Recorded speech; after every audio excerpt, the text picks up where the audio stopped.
très beau Paris la nuit. Et le matin, au lever du jour, c'est super beau. Moi j'adore les quais. Et au petit jour, tu vas le Louvre, quand il fait beau, c'est magnifique. Moi je suis toulousain, je suis à Paris depuis 18 ans, mais je me lasse pas. Je trouve Paris de plus en plus beau. Alors tu vois Paris super beau, et après tu vas dans quelques quartiers comme à la gare de l'Est, où là tu vois plein de misère, place de Clichy, place de Pigalle, tout ça. L'hiver quand il fait froid par exemple, on se sert d'hôtel. Hein. On a pas mal de gens qui dorment à l'arrière, hein. Et ils font toute la nuit avec nous. Quand ils sont pas chez eux, on peut pas les foutre dehors. Hein. La semaine dernière, il y a une blague qui est SDF, qu'on connaît, qui est sympathique. Elle nous demande si elle peut passer la nuit dans le bus. Donc je lui ai dit de pas trop fort, c'est pas un problème. J'ai fait un tour, je suis arrivé à Gare de l'Est. Et là, il y a les gens du GPSR, de la surveillance RATP qui sont montés dans le bus et qui l'ont fait descendre du bus. Et quand je me suis remis au volant, elle est remontée dans le bus. C'est un mélange de tout. Parfois on prend des groupes qui chantent, ça c'est marrant. Souvent les étrangers d'ailleurs.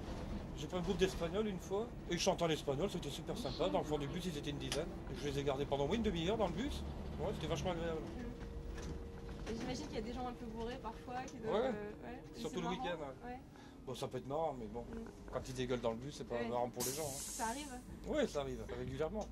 Je fais mon arrêt à Porte d'Italie. Il y avait apparemment une femme qui avait l'air très élégante, avec un beau chapeau. Je l'ai vue de loin, je dis, elle va pas prendre le bus, cette femme-là. En fait, elle est montée, mais c'était un travesti qui était complètement défoncé, qui avait pas les nichons à l'air, mais presque, qui avait un chapeau à la Madame de Fontenay. Il était tellement bourré qu'il s'est cassé la gueule dans le bus. Je me suis retourné, et là j'ai vu qu'il avait les pattes en l'air, il s'était déchiré les bas, puis il s'est relevé, il se tenait à la barre, et à chaque fois que je freinais, j'entendais boum. En fait, il se cognait à chaque fois à la barre, et il sentait apparemment pas la douleur, il était complètement fait. Il est venu près de moi, il m'a demandé si je le trouvais belle, puis quand je lui ai demandé d'aller s'asseoir, il a ouvert son chemisier, me montrer ses seins, il avait de très beaux seins en plus. Ouais. Ça c'est un truc que tu vois la nuit, et surtout quand tu es au volant d'un bus. Hein.